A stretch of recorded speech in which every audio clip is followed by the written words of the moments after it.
The 13th floor.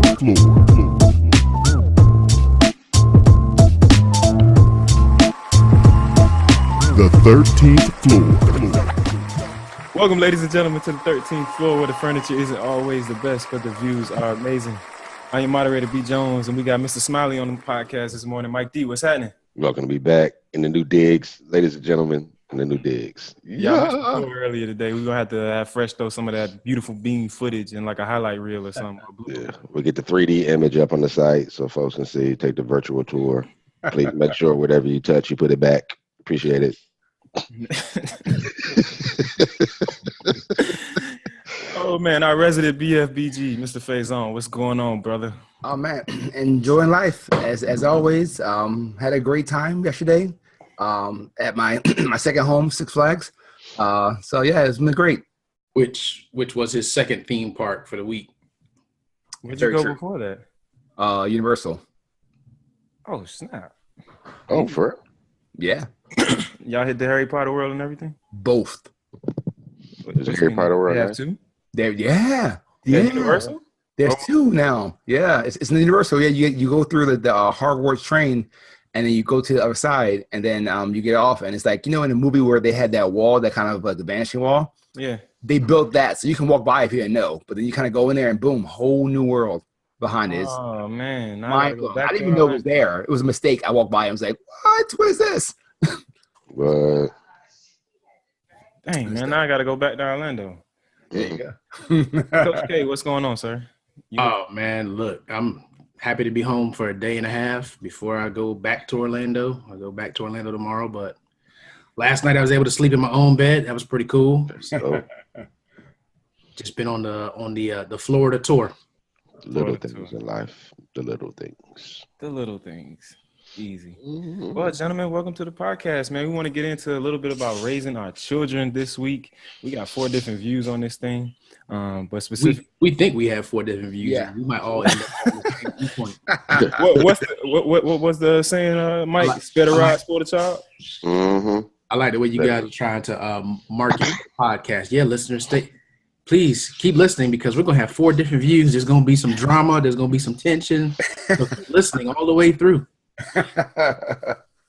Absolutely, man. Because I mean, looking at raising kids, man, it's a different philosophy for everybody, man. I was one that was raised with the child is seen and not heard type of philosophy, and then you had the big mamas in the house all around you. So, and then a lot of with me is trying to create that sense of discipline and respect, but kind of towing that line and not placing fear in the heart of my child, because I think there's a very, very thin line between those two, especially with how you go about garnishing that respect. And so I really try to explain a lot more stuff to my child, and I don't pick up the belt or switch or any of those things.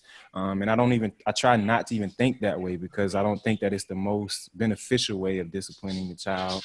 So I don't know where you guys are with that. Can't say switch, not switch. Right? That pause right there. Bring back memories. Yeah, belt. Yeah, so it's different because like I didn't have like the big mama kind of scenario, but it was still, my mom's older. So like when I was born, my mom was 31, so to speak. So it was interesting that you kind of get the old philosophy, but because she was around younger parents, it wasn't a child doesn't speak. So like I was able to talk through stuff. We were able to talk about a lot of things, but it was still, I'm your mom, it's my way. So kind of working now with the kids, it's been a little bit different. So I haven't been to a point where it's like, I don't want to hear you. You can't talk. You can't give any input. And especially as they've gotten older. So like the first kind of situation where you get the whooping out, that kind of set the tone, and then after that I'm good because I got a good one in. So you kind of got that respect going back and forth that at any point in time I could bring it out. You don't want me to bring it out, so just do what I need you to do. But depending on it, we could talk through it. Yeah, I don't have a problem with that. I think that I got like different views because throughout my life I have I was one being the only child is a whole different mindset when it comes to kids. That right there changes just your view in general, how you're the boy on both sides, you're your dad's only son, you're like the quote unquote golden child for that side of the family. So the spoiling, the getting things you want, that part was easy. I think I've only been hit probably 3 times in my life. One from my great grandmother for whistling in the house. That was weird. Caught me off guard. Totally caught me off guard. I was like, "What? You never said I couldn't." What? There was no warning. It was just like, "Wow, pow!" So I was like, "Okay, let's learn." That came out of nowhere. So that was that one. And then, my mom, I think, may have hit me one time because I did something stupid. I can't remember what it was. And then my stepdad hit me because I got a B. But I was like, "Oh yeah, I got a B. It's the best I can get." And he's like, "Nah, that's not the best you can get. Don't accept yourself for less." So I've never needed to, I guess, be punished in that mindset. I got hit because I was in Philadelphia and I went around a corner and I was just out and about. Mom gave me $10 to go play video games, blah blah. So we were at the arcade around a corner, one of the corner store shops, and I ran out of money, so I was just walking around and I think somebody had like a video game in their house, and I was like, "Oh, I'll go play," because I was so naive, and still to this day, that's just me. So we went to his house and some random person's house and was playing games. And my mom couldn't find me for like 3 hours. So she was a little angry. But other than that, it's been good. So I don't have that anger bone or that need for switching. I'm kind of more of a talker and understanding. So I'm sure we'll get into more as it goes forward. But yeah, my views are different when it comes to that because I had the yelling in the house, but I'm not a yeller. I'm not a big fan of yelling because I think that hurt more than actually being whipped in my mindset. So I don't have time on this podcast to talk about the number of times I was hit. Growing up in an island household, it's just a totally different dynamic. But yeah, I mean, you could pronounce something wrong and you can get hit. But I think the bigger thing is I don't want it to be about fear. Right. That's not what I want. And so Asher just turned 2, just like Namdi. But it's that progression. So right now we're at the point where I do explain things to him. And it's funny, Wendy would say all the time, I talk to him like he's a grown man. You have to. And my thing is, look, I got to start that foundation now. Right. And then this week, it's funny that this is the topic today because she said, sometimes you talk to him in a very finite way and you get bass in your voice. And my thing is, I want him to understand where his environment, one, be aware of what's happening in your environment and understand that it's that 2 to 5 seconds that you have to really understand what's happening and that may change the course of what's going to happen next. Mm-hmm. So there is a consequence to your decisions. And the consequence is not about fear. It's just understanding that, okay, if I do this, then this is going to happen. Consider the possibilities of what is going to happen. And that's not just about the household, but that's when you get outside the house. Because as a Black child, specifically a Black male child, there is a lot more you have to be aware of, that you have to be able to consider the scenarios of what could happen. So I think for me, it's just about creating that. It's not about fear. It's kind of like that Will Smith movie and Jaden that didn't do well, but there were some really dope concepts in the movie. And I think the quote was, fear is not real, but danger absolutely is real. And it's understanding what is that danger and that sliding scale of what that looks like. So one thing I got outside of the fear and danger part of it was how you talk to him. And I do the same thing with my son because I'm really particular about how I explain things to him and how he receives it. So when I do have to talk to him about something he just did, there is that bass in your voice because I'm trying to raise a man. And I think it's certain ways that they have to learn how to communicate. So I don't let him look to the left or look to the right or look down. No, you look me in my eye. And when Yeah. I'm talking to you, I'm talking straight to you, and you're receiving this message, and it's kind of setting the tone for how I want him to be able to communicate with people in the future. Like you said, there's so many things that he's going to encounter in life just growing up as a black male. You have to set that foundation. And I mean, it goes into so many other things, whether it's his dealings with the police or dealings with people in school or even on a job, where he's going to have this firmness or this ability to communicate as a man with people to garner that respect as a man. Yeah, and let me ask you guys this question because we kind of hitting on it, but not really defining it or explaining it. Is there a difference in this country between raising a black child and a white child, Oh, Yes. or a minority child and a majority child? Let's Yeah, say. absolutely. Yeah, absolutely. Yeah. It's your point of reference. It's kind of what they can or what they have to expect or what you're raising them to be prepared for. It's completely two different scenarios in the same situation. So if you're raising a black boy, getting them to be prepared to be cautious, to kind of think through and be observant of their surroundings before you speak, to kind of understand what it is, because your words can be taken in a particular way. Whereas if you're raising a white boy, it's more, it's more, hey, as soon as something happens, you say something. So it's completely two different scenarios. I think that, and me living right now in a predominantly Indian or Asian Indian neighborhood, I see a difference. So Nambi's daycare is,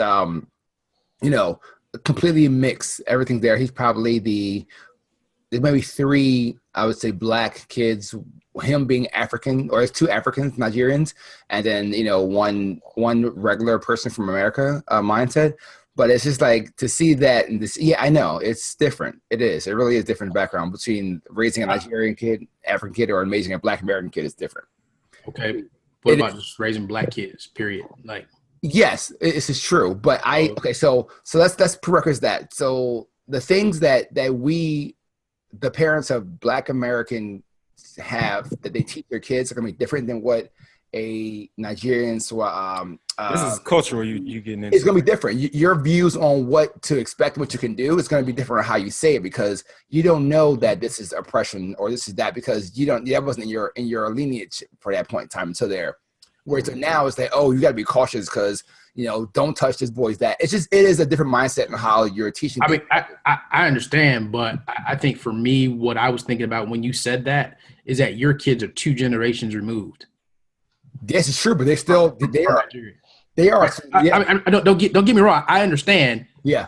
Experiences, family experiences, that all comes into how the kids are raised. Yeah. But I think at the end of the day, when they get exposed to whatever it is, it's not going to be to any lesser degree than a African American child. This is true, but I think that and from their view, from my view, they're going to look at it a different way. So they might not jump immediately to, oh man, what a racist action. It's going to be, oh man, what a mean person or what a rude person. So the thought of how they got to that point isn't going to be the immediate 0 to 10. They may get to 5 and then go, oh, that was that after a couple of times. But just that is the base and background for that. But writing back to the original point is that just how the kids are talking to each other, how they're interacting, how they're doing things, and how, if Nnamdi was to hit somebody or push somebody, that would be taken, it could be taken differently than if one of his friends or other students push someone and go, oh, well, he's not being aggressive, he's just being a 2-year-old. But if Nnamdi would have done that, or another kid had done that, he'd be the aggressor kid in the class. And I've seen that happen, not to Nnamdi, but to the other kids. And it was like, no, he learned that from the Indian kid over there, and he learned how to yell from the white kid over there, but he wasn't doing that before he got to this process. So it's just the environment that automatically gets put on that kid of the aggressor, the mean, I can't think of the word I'm trying to think of right now for that, but just it's always the problem before it becomes, oh no, he just learned that from someone else in his current class.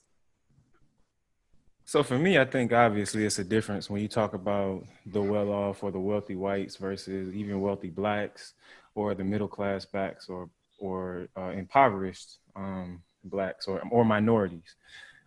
Do we think there's a difference when it comes to the impoverished whites and the impoverished minorities? Are they? There absolutely is a difference. So yes, you already going to get, there's some judgment being passed on them as well, and some hardship based on a financial situation. Right. Right.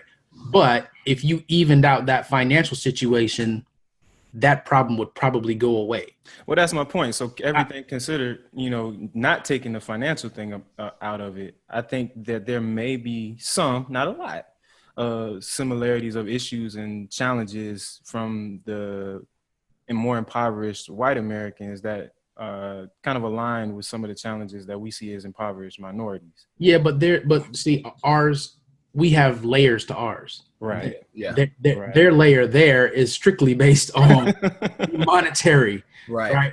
Because even when we achieve monetary success and we get to a specific tax bracket, we are still liable to those actions of racism and learned behavior. So just this week, Vin Rames was held at gunpoint in his own home. What? Yes. So he was held at gunpoint in his own home because a neighbor called and said a big black man had broken into the house. So the police show up and they knock on the door. He opens the door. They've got guns drawn and they tell him, put your hands up and walk out of the house. And it wasn't until he walked out that another officer responding to the scene was like, whoa, hold on. I know that guy.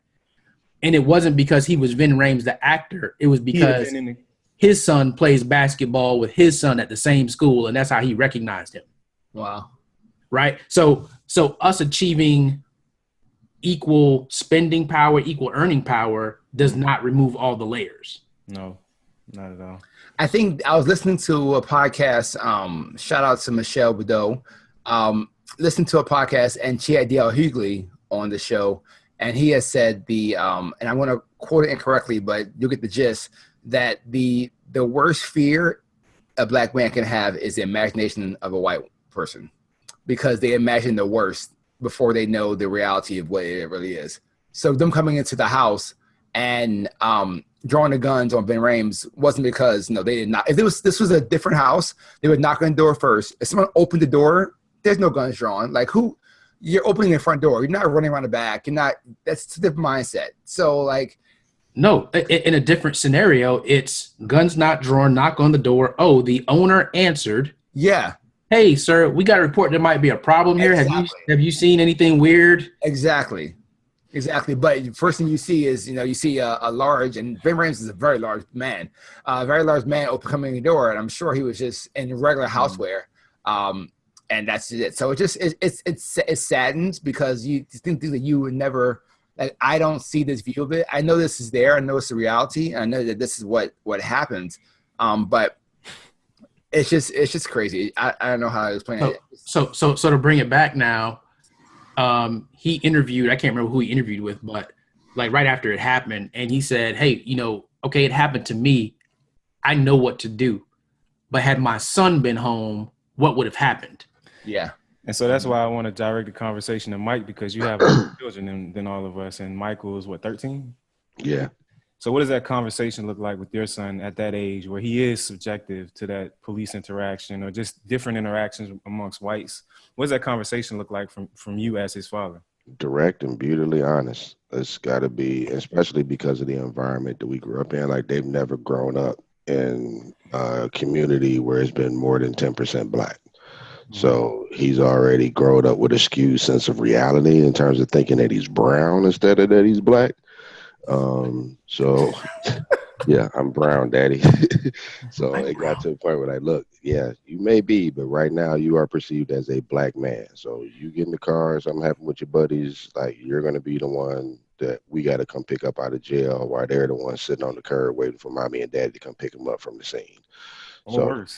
To get him to be more aware of what the reality is literally whenever there's a situation to have that conversation, we talk through it, to where I can start to see that he understands what it is. But then once you understand it, then now I can teach you how to navigate through it. Because the first part is for you just to be aware of it. And I don't want you to be to the point where you become bitter and you become angry and you start to assume and put bias on your friends that you have instead of looking at them past the color part. So the biggest thing that we did was literally when they got old enough to kind of we took the trip to Florida. So it was Gainesville, Orlando, and Miami. And we went because, Vaughn was graduating from master's and kind of to see everybody, but it was really a cultural trip because it started like, look, in Cleveland, you see skin, you can assume race, you can kind of go that type of thing. Where we're going, you cannot do that. And then that will change your perception of once we come back home, because you hear people talk about black and white issues. We're going to go to Miami. There are people that are dark skinned that you assume to be black that have no care about black issues because they ain't black. They're from Cuba, they don't speak no English. You just see, or they're Jamaican. And then literally when we got there, you could see the whole thing change to where they realize it's regional, it's a point of time, it's space, it's literally where you are that depends on how the race and kind of the prejudices and all of that plays out. There's still a bias by law enforcement. I won't say in all respects, but in most respects, kind of just depending on how you perceive by them as a threat, being just black man. So be able to understand that, but don't go into it with your own mind made up that this person is going to be racist. Just kind of be perceptive of the situation and adjust from there. Yeah. It is so amazing to me still how we're still having this conversation today. And look, we all went to a school where we saw it on full display of people. I'm not black, I'm this, but you got the same skin as I do. And I think in this country, it debilitates us and it takes away our power because we're not at a point where it seems like that's ever going to go away. Because it's hard, but here's the thing, right? If for some stupid reason slavery ever came back, guess where you're going to be? That's fair, but you also you're gonna be right next to me, and you're going to be hoping that whatever language the enslaver is speaking, that I could translate for you, because I'm going to be your lifeline at that point. I think it's there's so much pride in those other ethnicities, and rightfully so. I mean, we're not asking you to not be prideful in who you are or where you came from. It's just that the basic level of humanity that we're brothers and sisters. So was it that way while you were at UN? Because no, absolutely not. Okay, so that's what I'm trying to get at, because I think it sounds like, and I may be misunderstanding, you saying one thing as far as the separation of the group instead of the fist or whatever. Even though we're all the same shade, we have different backgrounds. But I don't know that I ever experienced that at the school because there were so few of us. Now, granted, there's an organization for everybody. And you go to a party, there's going to be music for everybody. Everybody got their own little silo or what have you. And Miami is just such a melting pot. But when it came to an organized push or movement that required, solidarity, I'm pretty in my experience, we had that same solidarity. But that was only when it came to the need for a organized push. Right. On just a regular daily thing, it didn't happen. The Caribbean folks went to their section, African American to their section, and then it kept going in layers. Yeah, but then because you had. So then you had people like me that, hey, look, I'm of Caribbean descent, but I was born in the United States. So now there's I get to go in and out. Never really feeling accepted by any particular one all the way, because art's going to tell me, yeah, but you're not really American. And then really, I go to the Caribbean side, and they're going to be like, oh, but you were born in the States, so you're not really one of us. Oh, yeah, that absolutely exists. Absolutely. I could definitely see it on the Caribbean side. I just know I don't know that I've ever experienced it. It happens now on the other side. Like for me as an American, like I wouldn't just say, "Oh, you're not really American. You're Jamaican or whatever." Especially for somebody that was born in the States but has the ethnic background. I mean, let's just tie it back to the African American born people. Like when they're here and they're first generation, technically their parents tell them, well, "You're not black. Just remember you're from this country." I mean, it happens. It's where it is, and it's real life. And unfortunately, it takes a while for that to grasp. And even earlier in my comment, I mentioned that how him being Nigerian, he's going to think differently about these things. But at the end of the day, if it's a lineup, they're still lined up together. So, his mindset may get him there in a different world, different path. But the view looking at him is that he's a brown kid that, doesn't matter where he came from. He's in this class type of brown. And I think another thing for me was Michael is parented different because I had the girls first. So it was a way of trying to translate, how do I raise Destiny? So it went through a process of I'm raising her from a black man's perspective of how a black man should treat her and how she should expect a black man to behave and kind of what a father is and being there, understanding what happens as she gets older, even from my upbringing. Like the girls that had mom and dad at home when you play in middle school and you grabbing booties had more points, like the whole concept. And I would literally tell her, like, this is game. This is what a kid's going to tell you. This is what he wants. And then I had Yasmin right after that. So now it's refining that work that you did with Destiny and that parenting part to literally both of them calm you down. Because you can't come in with switches and belt. You're 6'2" dad, and it's a 9-year-old girl looking at you like, I'm sorry, I broke it. So that whole thought process. And then you get Michael coming. It's like, whoa, now, all right. You got to do something a little different, but you can't be too different because the girls are going to recognize it. It got tricky. Hey, you should have been here last week. But I do have a question for you on that. So you said something, right? So you've prepared Destiny and I'm sorry, what's number 2? Yasmin. Yeah. Yasmin, that's what I thought. Just call her Doug. Exactly. Number 2 is not Arenze. He's number 2. You prepared Destiny and Yasmin on how they're supposed to be treated by a black male. Mm-hmm. Are they now handicapped with how a white male should treat them? I would say that they need the same expectations. So I can only say from a black male's perspective in terms of the perception for black men and how black men are portrayed in the conversations that happen within family. And I can't even say friends because friends are opposite, but primarily within family and kind of stereotypes that she sees on TV. Mm-hmm. Now you can say, my dad has showed me that there's a different way. The same principles and kind of thought process for what should be expected.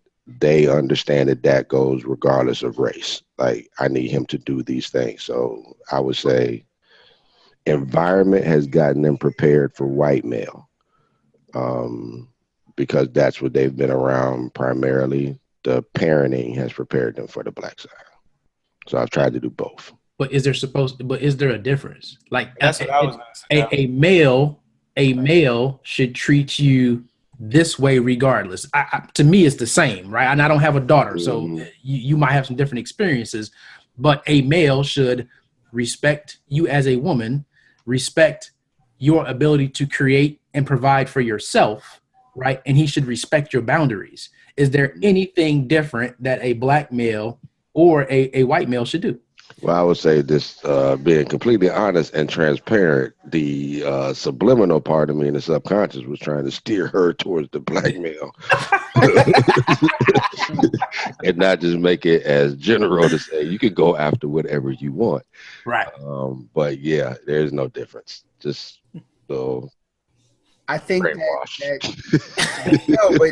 but yeah, I think there is a difference when it comes to preparing them. Maybe not for the male, but for the racist family, and not racist, but race apostrophe S family, because it's going to be a different mindset of depending on the background of that family of how a black woman is being accepted into a white family or an Indian family or a Cuban family. I mean, it's going to be different than a black family. It's going to be an easier transition.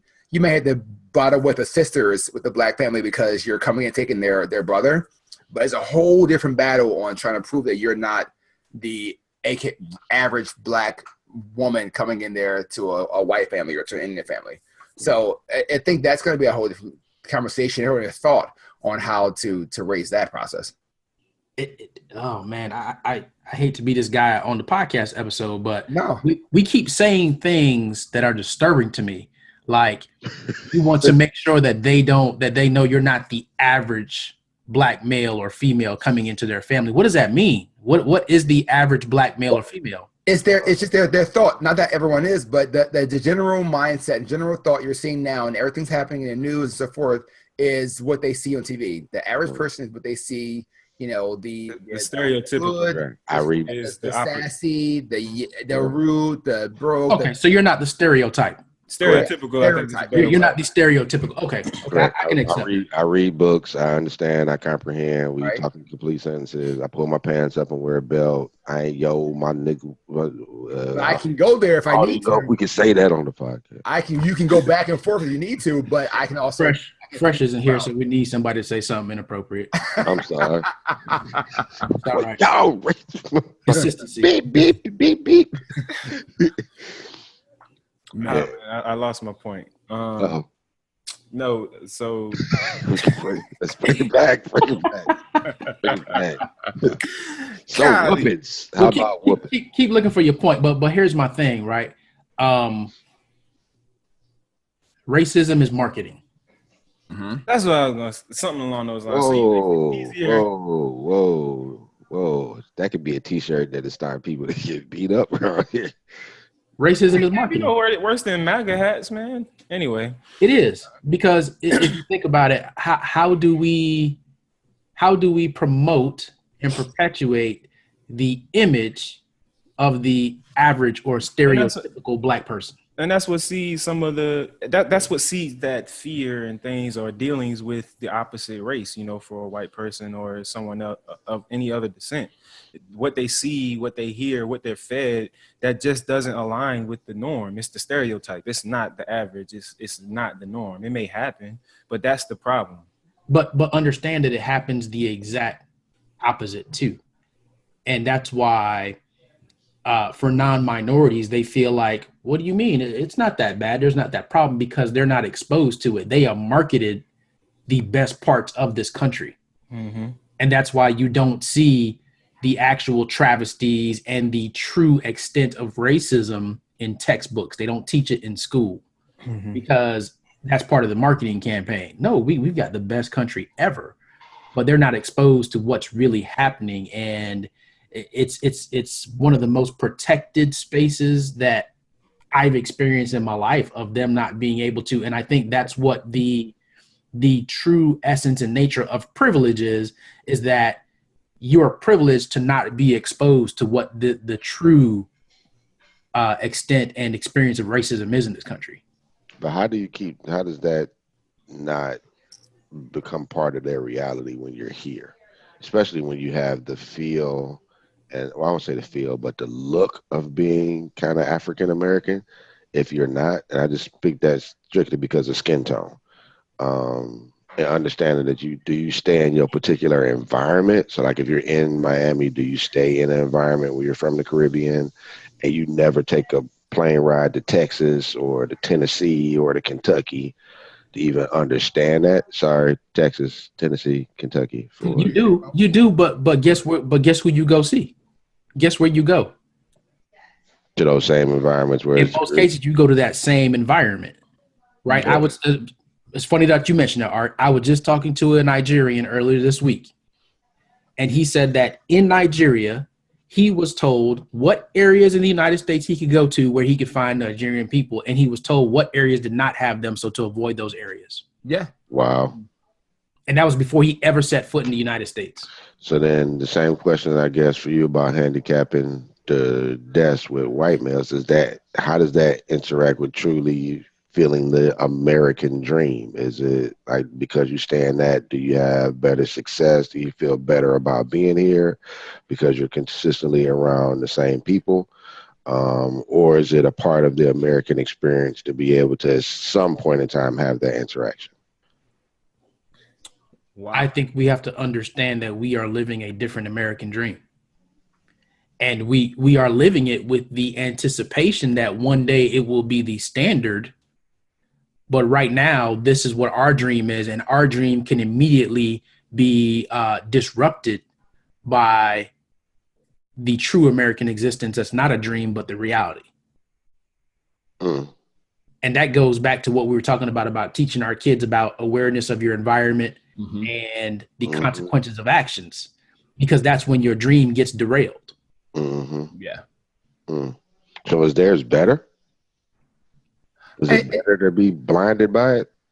Well, I think in this environment, it doesn't. I would say yeah, to a point, because you're not inhibited on you can't do that because when you come Exactly. again, you're told you can do whatever you want. It doesn't matter. But then if you're raised in, you're just I hate to say this, you're just a black boy who would never go this or do better than that.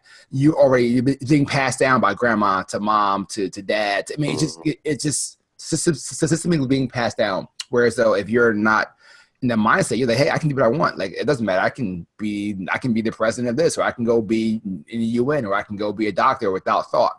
And it's just, it is a different mindset until you grow out of it, until you're to the point where you're like, oh, no, I can do better. Like, I think at this point in time, all of us were like, no, that's not the way. I'm not stuck in that same circle. I can get out of that. So then, do you think that played into Barack's mindset by being raised by dad Kenyan, mom white? I'm sure that definitely on one side was saying, hey, you can do whatever you want to do. The other side said you are going to do whatever you want to do. I believe that. Especially being from Hawaii and kind of whole thing. Like, Yeah, you almost exactly. see a point where he was never given that black male experience, basically, until he got to Chicago. school, right? Yeah. Yeah. But by then, So you already had the foundation that's not going to stop me. So I think that it will come from the parenting that's being generated, and you can change. Like, you can be a black male, black female mom or dad and say, it's stopping here. I'm not going to pass down the biases and the lock and the pigeonholing that's going to hold you from moving forward. You can do whatever you want. So it's not just because that person is from another country, somewhere else. We have the power, and anyone on this podcast listening, you have the power to do this for yourself. I mean, Latin, black, wherever you are, you feel that you've been consistently been oppressed at some point. You can turn around and say, this is it, we're done. I have a newborn child, I have a new kid. You will be successful because I will put in your head, you can do whatever you want. And there's nothing going to stop you except you. Yeah. And look, I don't want anybody to misunderstand where we're going, because everybody has the ability to reach success and get the quote unquote American dream. However, for my son, if you're running a race, and then all of a sudden you come up on a hurdle and you weren't expecting a hurdle, yeah, you don't know the pattern of your steps that's going to enable you to leap that hurdle and then keep going after you've leaped it. So yes. I have to at least inform you of the obstacles that are coming. So this whole country, we've got bodies of water all over this country, right? And we have systems in place to make sure that we don't flood. They're called dams. And it's the same thing for racism. There are dams up that control the amount of racism we experience at any point in time. And if you look at it with this presidency, they opened up the dams a little bit, right? And the racism is flowing now. So it's more apparent right now at this particular time. If we didn't know how to survive that and how to deal with that, this would be a much worse experience than what it actually is right now. If we didn't build off of what we've experienced in the past. Which I think is an interesting point, because what I've realized since the election until this point is that I don't think there was that anticipation that we could deal with it. So it was a constant push, like, we go, okay, whatever, man. It's been like that for years. Like, it's nothing new. Yeah, now we just know it's you. Like, I always thought it was you, but now that you just said it, okay, good, bye. And it didn't change the lives of Africa. Well, I won't say the lives of all Africans, but it didn't. It got to a point where we were able to adjust and have those particular discussions amongst us as a group to deal with all political changes, to adjust our lives, to still be able to, like, all right, well, it's just election time. We'll just get you out next time. Yeah, we're not gonna And there panic. comes the kitty. Speaking of, way to go. Yes, he is. Yes, he is. It's all good. Come on down here, Namdi. Which is interesting because all the boy children are up. All the girl children are still asleep. Yo, my daughter sleeps till like 12 o'clock in the afternoon. Like religious. Mhm, Like this, she's been getting everything she can out of this summer. mhm. And then they give you a look like, "What do you want me to get up for? What is this? Right. We gotta go to the store." That's fun. That's fun. Now that you guys mention it, like that's amazing. Like all the girl children I've been around, like they want to sleep. They want to sleep late, and the boys are always up first thing. Up at 7 o'clock in the morning. Like, what we doing? Can we go outside? Wow. I wonder if there is a biological, like a physiological type thing there that causes that. But anyway, that's another podcast. We'll get an expert. That we need an expert. I was just saying. So you said, All right, well, the expert just walked in. You want to come say hi, Nia? she like, Easy, man. Let's go ahead and wrap this thing up, man. Mr. Tom D. I know. D. What's happening? Hi. Yep, it's playtime now, Pop. Yeah, yes, it is. Yep. So, speaking of young black children, I remember when they were that small. What you got for us this week, Faison, for your corner? so the corner this week is going to be some simple and straight to the point. Wipe their nose with lotion on the cloth. Yes, definitely. Instead of using the word problem, try substituting the word opportunity. So whenever you feel like you have a problem, don't think of it as a problem. It's opportunity to do better and to do great things. That is huge, man, especially in the professional arena. Don't bring problems. Be solutions oriented. It'll take you a whole lot farther, or at least acknowledge the opportunity, like Art says, and take the time to brainstorm. Partner if you need to, but don't bring problems. Bring solutions. Mm-hmm. Mic drop. Pow! Coach K, man, you got something for the people this week? Absolutely. He ain't for everybody, ladies and gentlemen. I'm not for everybody, and I ain't trying to be. Mic drop. Again, everything that we talk about, you can relate to. As these guys just said, they were talking about, there's no problems, there's opportunities.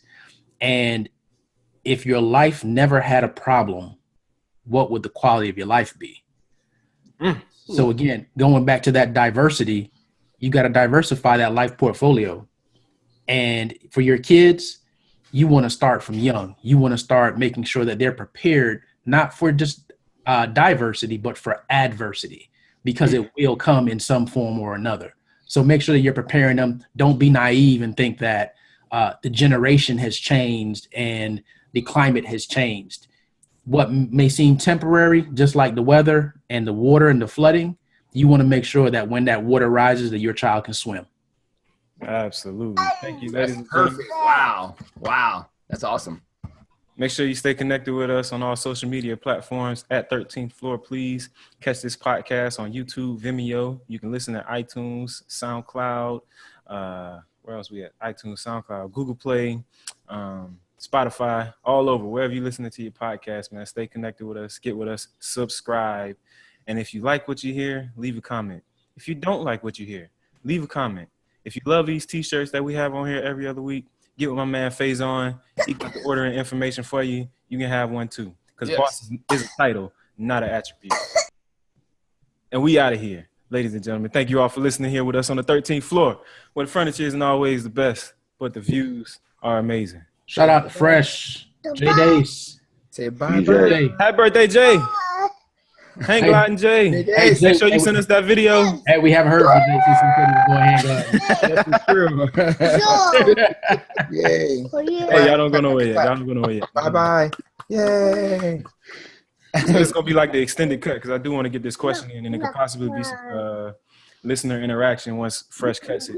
But I want to get you guys' take on when do we feel it's appropriate to start that unlearning process that the system teaches our kids, versus what's actually true. Because, a lot of the stuff that they learn in school, a lot of the stuff that they see in, the TV, on TV and things of that nature, it's not necessarily the whole truth. And with all of this newly acquired information and some research that, I'm done, plus information just being everywhere nowadays and accessible, I want my child to kind of have very strong ethnic roots and to learn the truth. I mean, we've had instances of school books trying to rewrite slavery as it was a choice, and I forget the publisher of that. But when you have instances of that going on in the school system and places where they spend 8 hours plus a day, when do we feel like it's appropriate to start that unlearning process? I think I'll go before it. And I'm gonna go take the little one out, but yes. So like you said, it has to happen immediately. Did they come home? You learn about what they learned today. Okay, let me tell you about what this means and how to decipher this information. I think let it pile up. It will then become too late. Like I think at this point now, like I wish I had like Nandi's hair. Right now, it's like super curly, super like it's awesome, and it's like no regular hair, but like it's thick. He's gonna go to school and be probably told that, oh, your hair is too thick, it's too kinky, it's too coarse. But at this point now, I'm like, hey, you have amazing hair. This hair is awesome. Like no, so it's like small things like that he's gonna learn from other kids that he needs to know. No, my hair is awesome. Your hair is weird because it's straight and thin, or your hair is weird. So learning school things and reading the books, like read with them, see what's happening, because it's going to be a lot of things.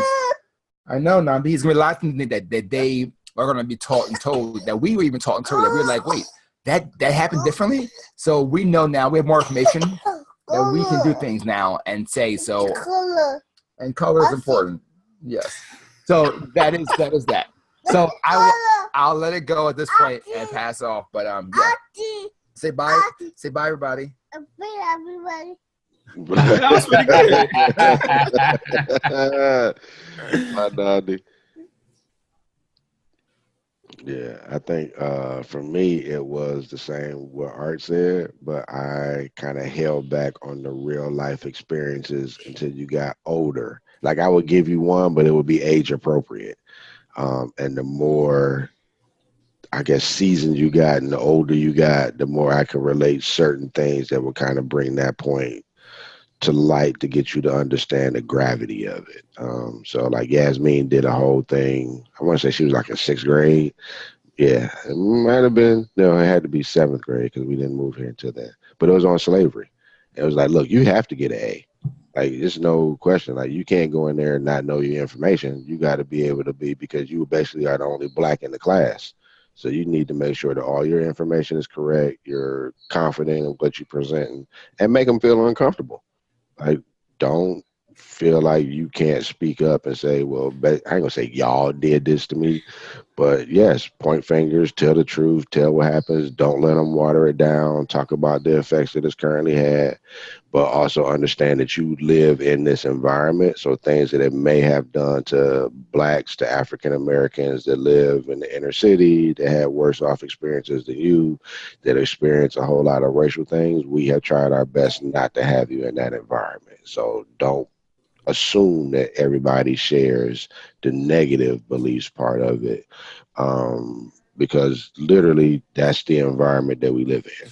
So I can almost imagine it wasn't close to slavery as a choice, but there was some definite discussion with her and others in her class over the long-term effects of slavery on the current generation of people, her generation specifically, not mom and dad or grandparent, but trickling down to where she is at that age. There was really some discussion back and forth within those that were in her group.